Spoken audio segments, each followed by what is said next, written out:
Sometimes fact outpaces anything the imagination can conjure. Today, I'm going to walk you through 3 accounts that show exactly that. Before we step into them, if you gravitate toward the strange, dark, and mysterious presented as narrative, you're in the right place. That's our entire groove, and we post once a week. If that's what you like, the next time you cross paths with the like button at the beach, wait for the moment it drops its sun hat to dash for the water, and while it's distracted, fill that hat with mayonnaise. And of course, subscribe and enable all notifications so you never miss the weekly drop. All right, on to the stories. On the afternoon of June 29, 1934, a 37-year-old police officer named Captain Alan Falby pushed the throttle of his police motorcycle and rocketed down a street in El Paso, Texas. His lights and siren were screaming because he was in hot pursuit of a pickup truck that had blown past speed limits and common sense.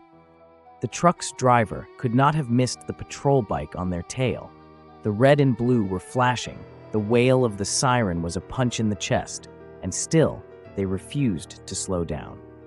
For Captain Falby, who had been on the job for 11 years, there was nothing more galling than a suspect slipping away.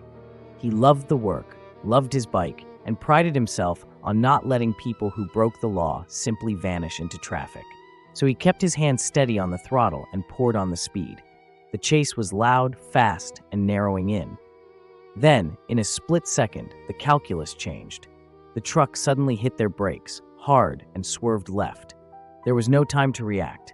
Captain Falby tried to slow down, but the distance had evaporated. The motorcycle slammed into the rear of the truck, and both rider and bike went skidding and sparking across the asphalt in a violent slide. Captain Falby felt his body grind against the road, felt his breath knocked from his lungs, felt the grit tearing into his uniform and skin.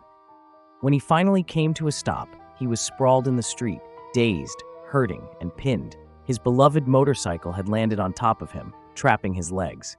It weighed roughly 500 pounds, and all of that mass had come down on him at the worst angle. Stunned and in pain, he tried to lift the bike, even an inch, just to get some room for his legs, but the machine pressed deeper into his flesh every time he budged it. It was as if the bike grew heavier when it shifted. The sharpness of that pressure sent surges of agony through his lower body, and a worse realization followed. Under him, a dark pool began spreading. Blood.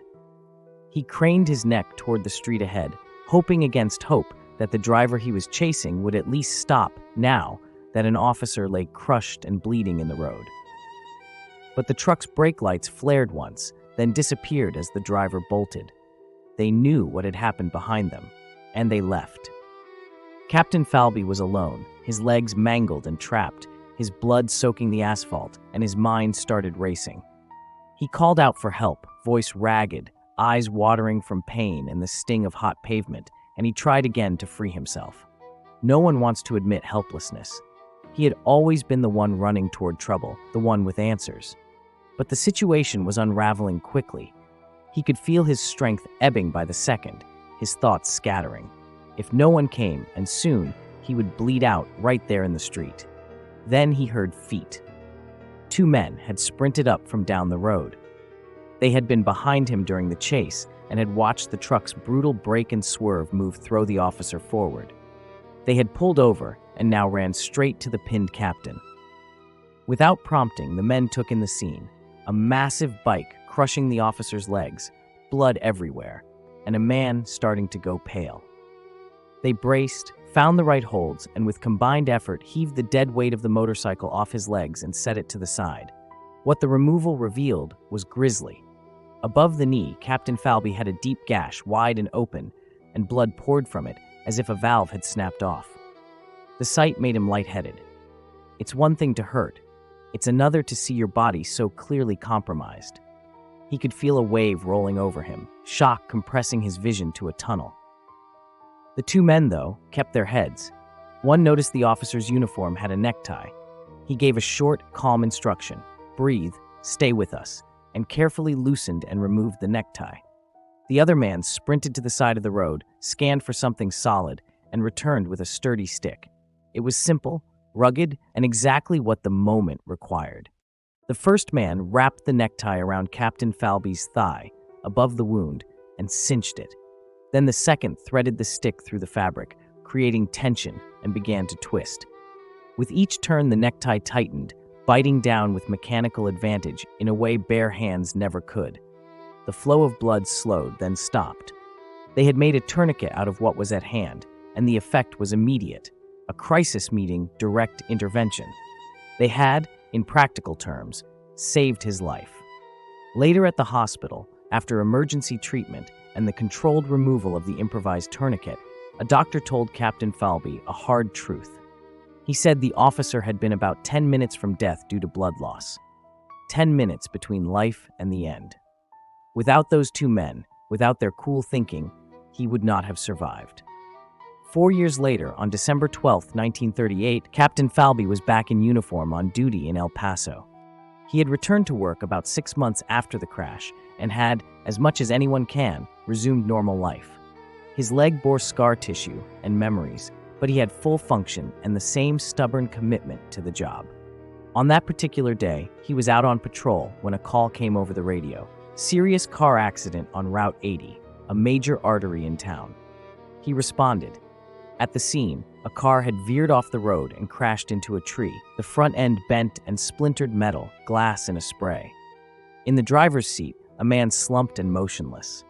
First on the scene, Captain Falby pulled over, moved quickly to the wreck, and carefully lifted the unconscious driver out and onto the ground, checking for breathing and bleeding. The man had a terrible gash in his leg. It was bleeding hard. To anyone else, the sight might have kicked panic forward. But for Captain Falby, the source clicked into focus with a memory.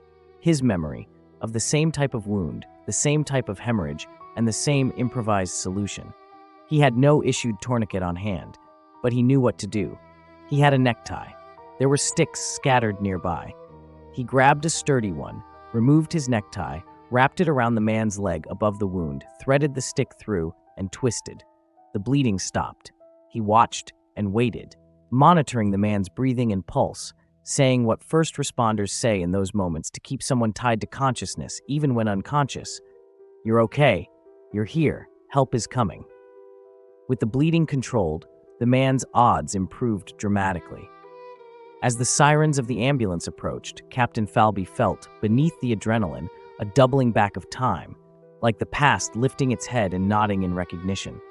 He looked harder at the man's face. There was something familiar, not in the generic way trauma can flatten features into a certain sameness, but truly familiar. Then it clicked. The man he had just saved by fashioning a tourniquet was the same man who had fashioned a tourniquet and saved him 4 years before. In the chaos of 1934, the two men who had run to help had melted away after the ambulance took Captain Falby, and he never even caught the name of the one who worked the necktie and stick. Life had rushed on. Yet here, on the side of Route 80, their lives intersected again, almost beat for beat. The driver's name was Alfred Smith, and he would go on to make a full recovery.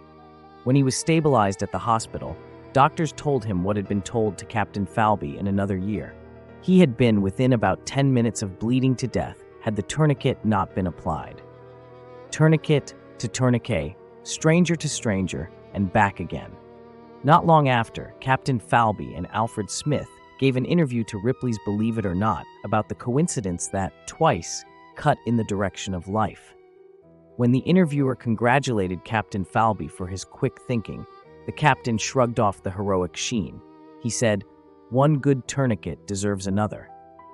Then he made it clear, Alfred Smith was the man who put the tourniquet around his leg and saved his life when his motorcycle hit that truck. After all, one good tourniquet deserves another. Thank you to BetterHelp for sponsoring today's source. When I left the military in 2017, I left with a lot more baggage than I knew how to name. I didn't realize it at first. I told myself I was in control. In reality, I was bottling it all up and snapping at people left and right. You don't notice the slow-motion fracture until it's too late. The worst part was knowing that my behavior was straining and breaking relationships, and still feeling too stuck and isolated to change. The people closest to me finally got through to me. They told me it was time to seek professional help, to see a therapist. I resisted because I thought I could muscle through on my own. Eventually, I went. Pretty quickly, therapy showed me something I couldn't give myself: a truly non-judgmental space to say exactly what was going on and not feel lesser for saying it. My therapist offered perspective I didn't have and gave me methods to cope with anger and sadness that I hadn't learned anywhere else. It didn't flip a switch and make everything perfect. Healing isn't linear, but it gave me tools that actually worked in the long run. If you're struggling and don't know where to turn, consider giving therapy a try. BetterHelp can connect you with a licensed therapist who will listen and help. Click the link in the description below or go to betterhelp.com/mrballin to get 10% off your first month of therapy.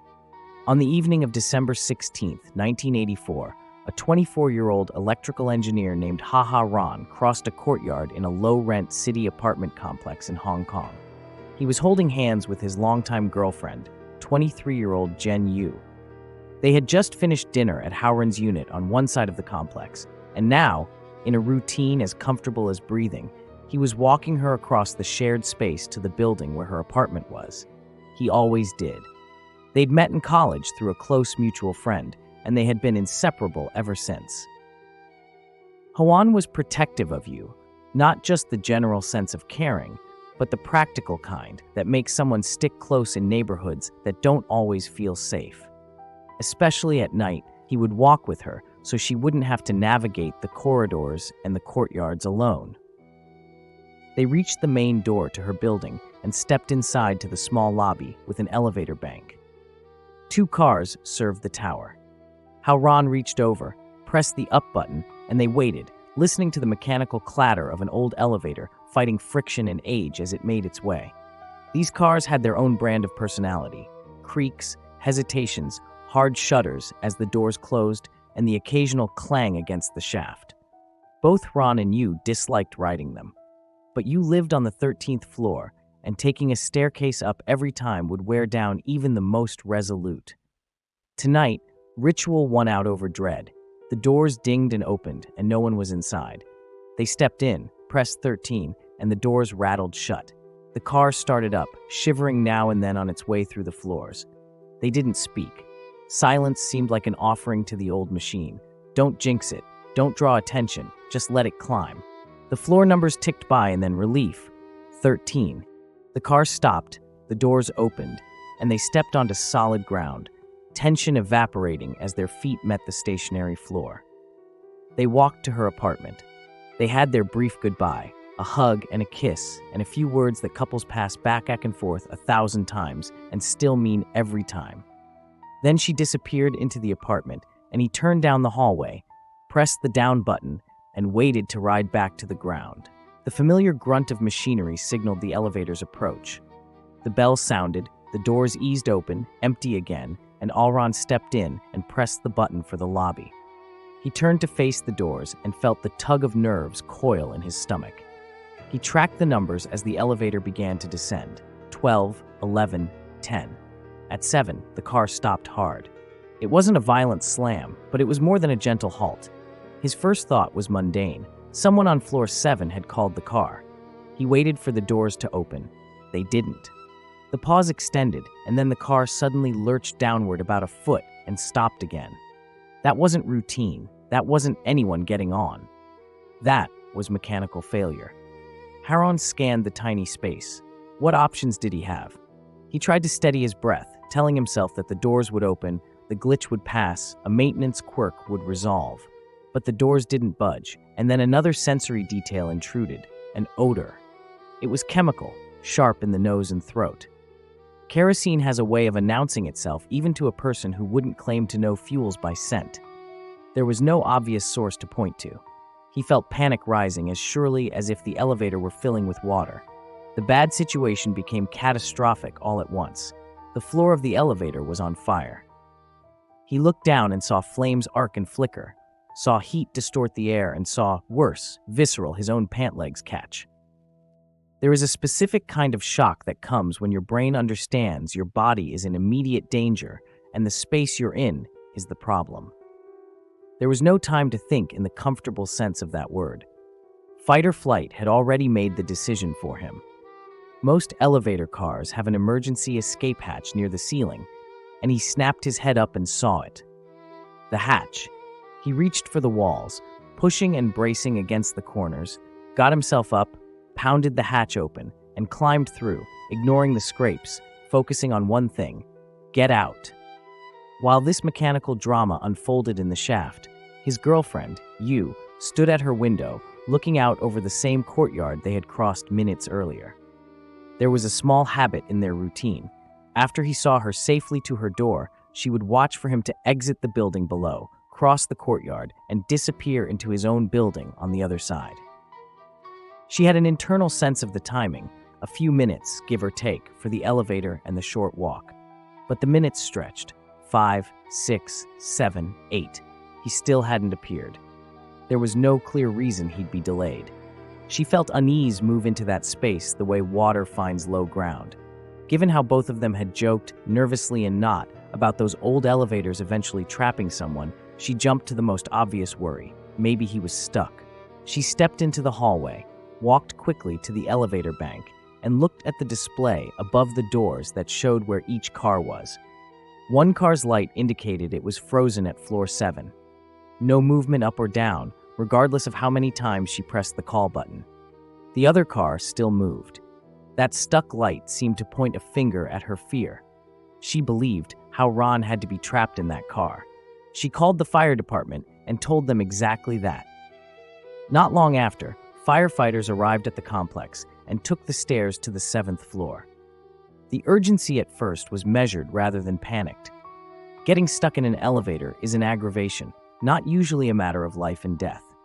They reached the elevator bank, set their tools, and pried open the doors to the car that the readout indicated was at 7. The car was in view once the outer doors were spread open, but it wasn't level with the floor. It sat somewhere between the 7th and the 6th floors, low enough that the top of the car was visible to them. That was workable. They could move the car up or down mechanically if needed. That mechanical option, though, became secondary in an instant because something more urgent filled their senses. Smoke. They smelled it and saw it. It seemed to be coming from the stuck car. They moved into full problem-solving mode, trying to localize the source. Was it a fire inside the car, in the wiring below, somewhere else in the shaft? They peered down from the gap they'd opened and saw that the emergency hatch on top of the car was open. That meant someone had used it.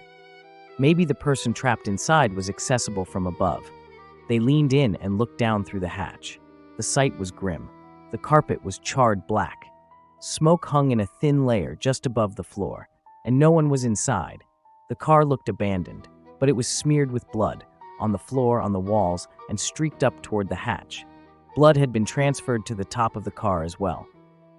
The natural question locked into place. Where did the person go? The design of that shaft mattered. There weren't two isolated shafts with solid partitions. There was essentially one large shaft with two cars moving within it, side by side. Off to the side of the stuck car, void yawned down for many floors. They shone their lights into that space. One floor below, crouched on the narrow ledge that juts out at each floor where the car doors meet the hallway, a platform maybe a foot deep, was a man. He looked terrible.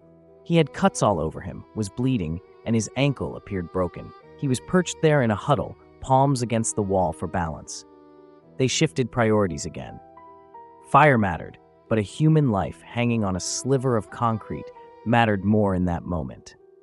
They went to the 6th floor, pried open the doors, reached out, and pulled the man inside.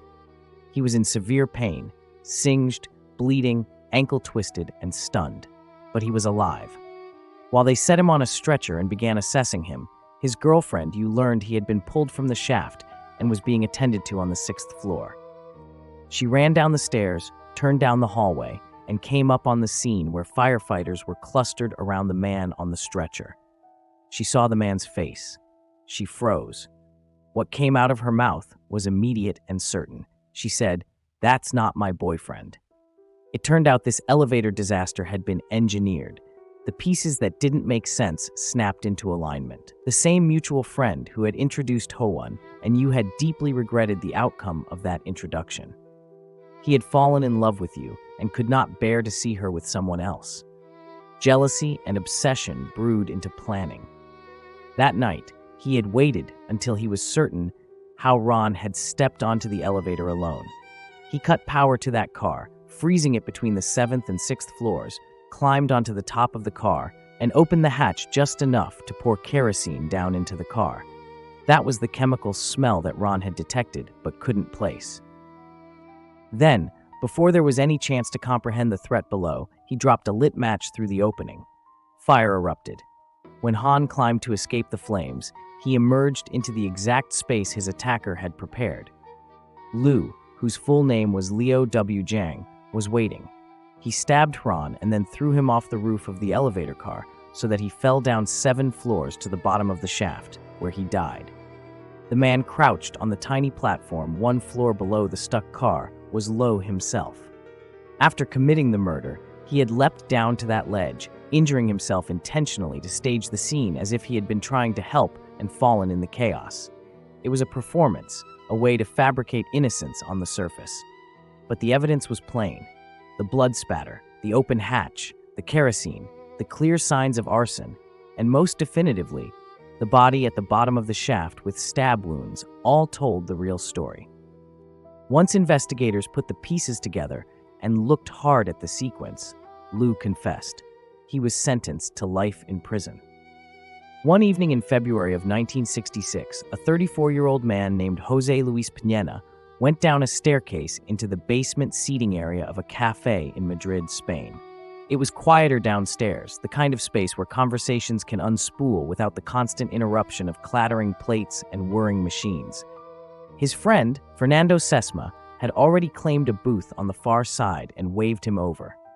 José Luis had come to meet Fernando precisely here before a club gathering, and he threaded through the mostly empty tables to the booth, where Fernando sat grinning like a man with a secret he couldn't wait to share. Before pleasantries or talk of the day, Fernando held up an envelope. He tapped it with a finger and told José Luis he had to hear this. They were both members of a small club called Belenia Alegre, also spelled Belena Alegre, and sometimes written as Bolena Alegre in notes, a group with a name that translates to Happy Whale. Their interest was niche but intense: aliens and UFOs. By day, Fernando worked at the post office, sorting and moving real envelopes and letters through the city.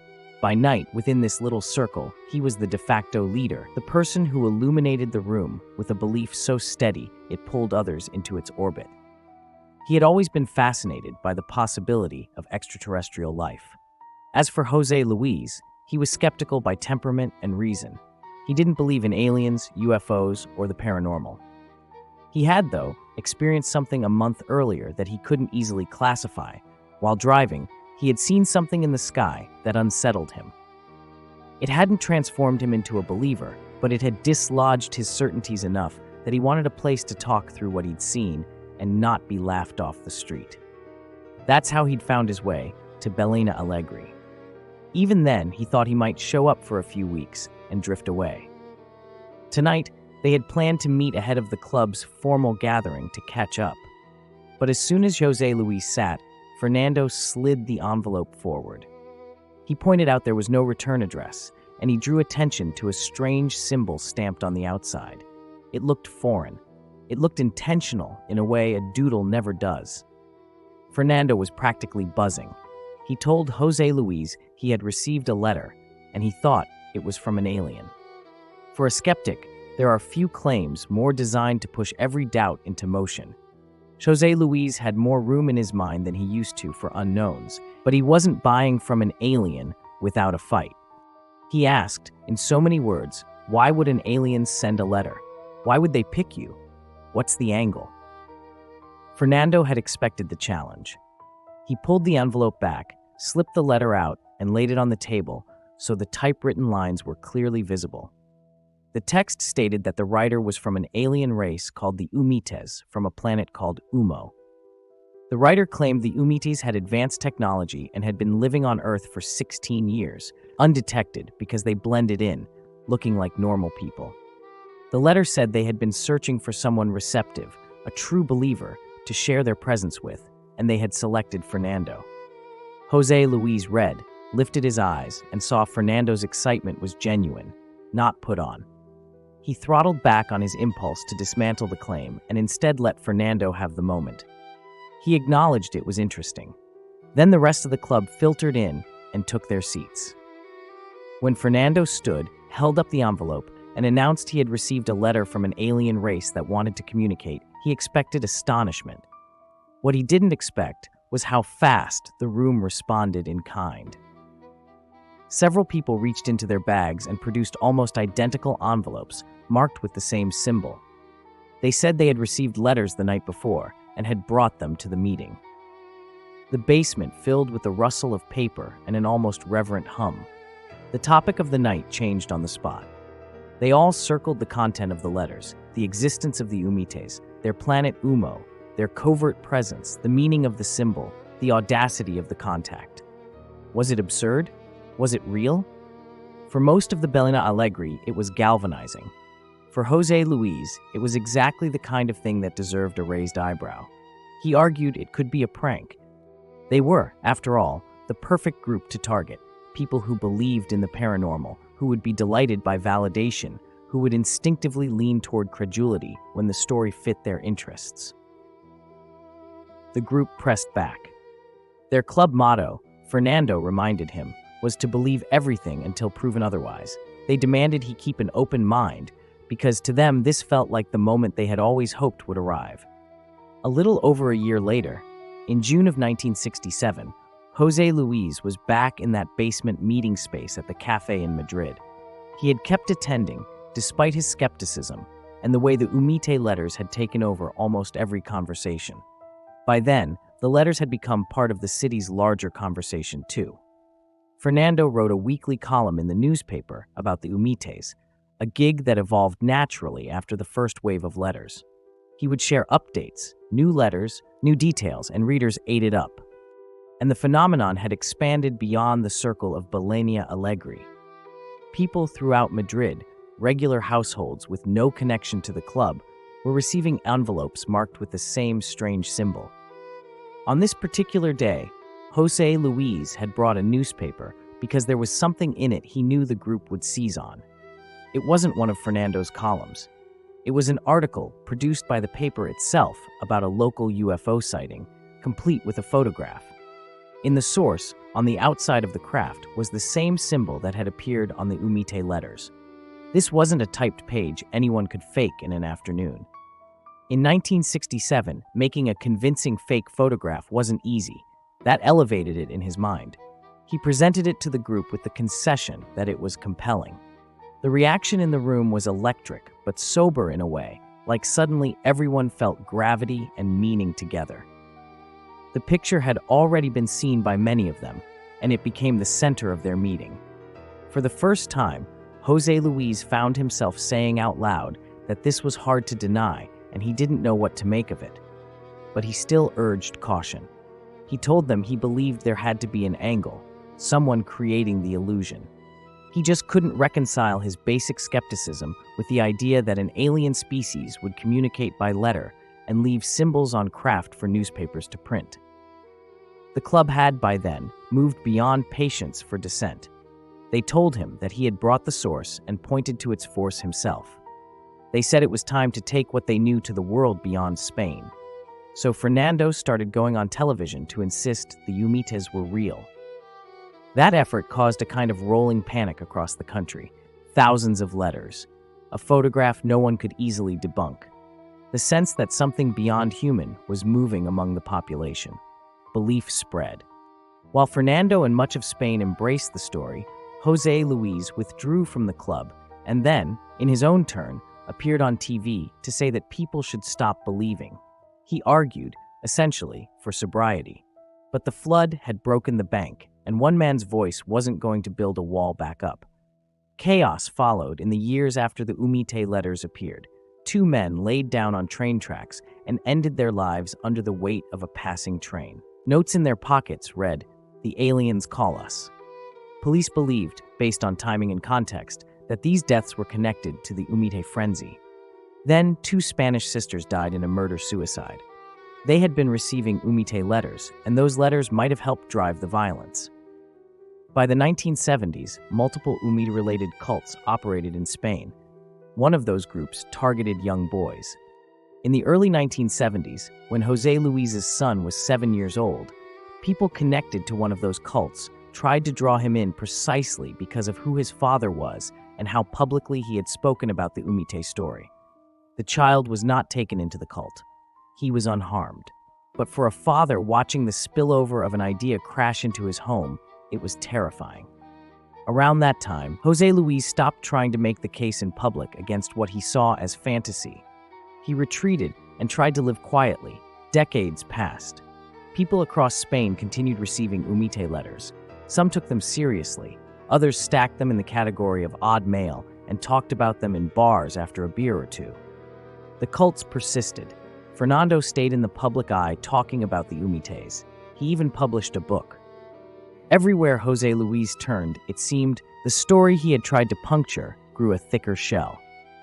Then, in 1996, 30 years after that first Umite letter, a special television report aired that brought the entire country to attention. The guest of honor was someone with a perspective that promised to change the conversation. On air, the person explained that they had recently had a near-death experience. That event had altered the way they saw their choices and their responsibility to truth. It was time, they said, to tell the public that the Umite story had been made up.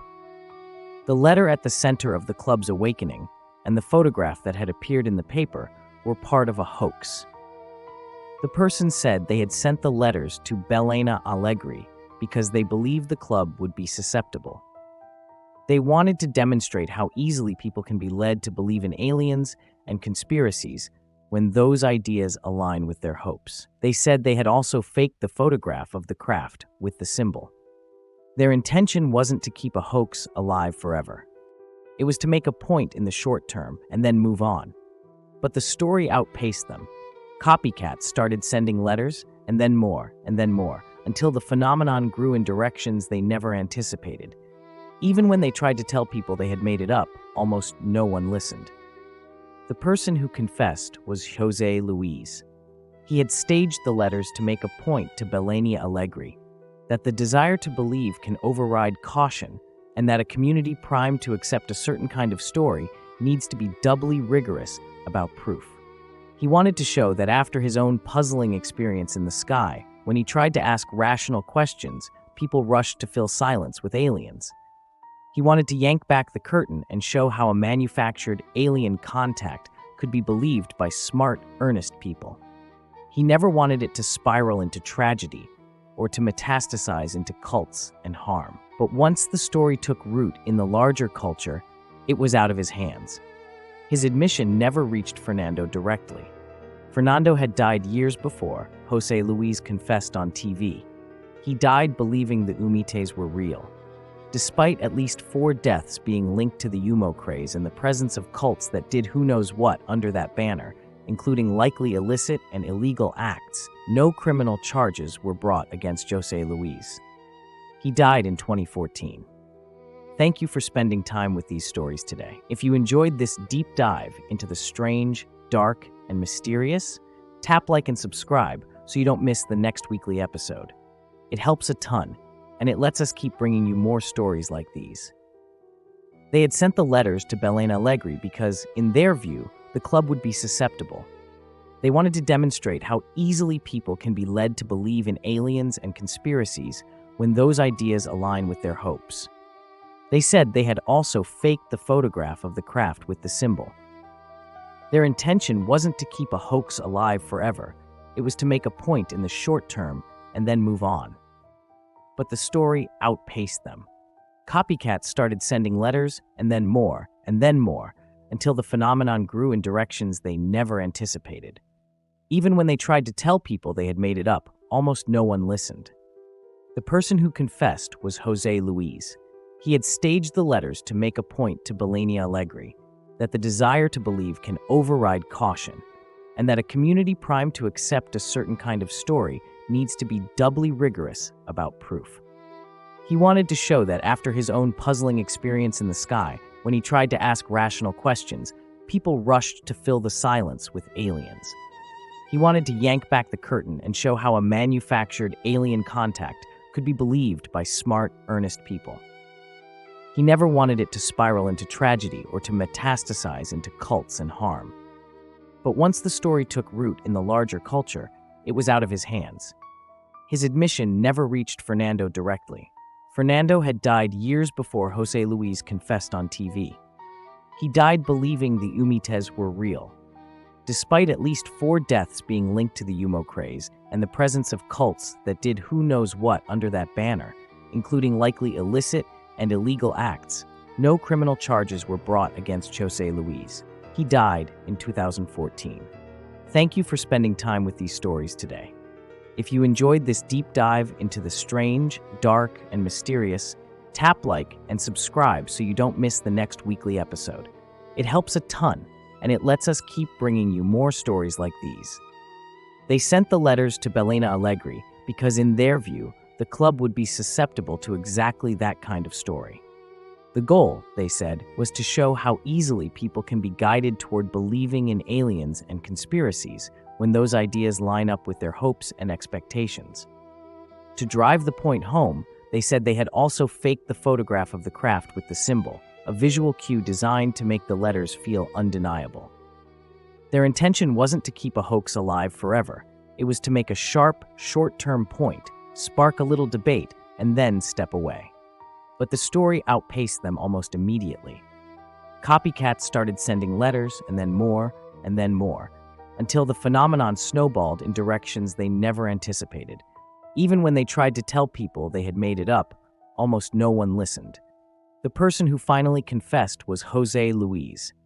He had staged the letters to make a point to Belena Allegri that the desire to believe can override caution, and that a community primed to accept a certain kind of story needs to be doubly rigorous about proof. He wanted to show that, after his own puzzling experience in the sky, when he tried to ask rational questions, people rushed to fill the silence with aliens.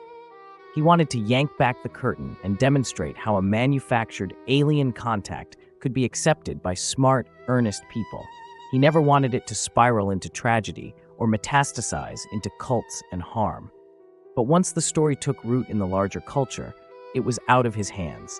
His admission never reached Fernando directly. Fernando had died years before José Luis confessed on TV. He died believing the Ummites were real.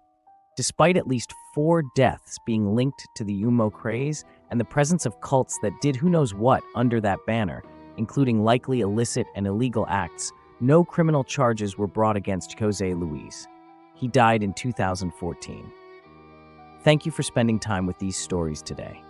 If you enjoyed this deep dive into the strange, dark, and mysterious, tap like and subscribe so you don't miss the next weekly episode. It helps a ton, and it lets us keep bringing you more stories like these.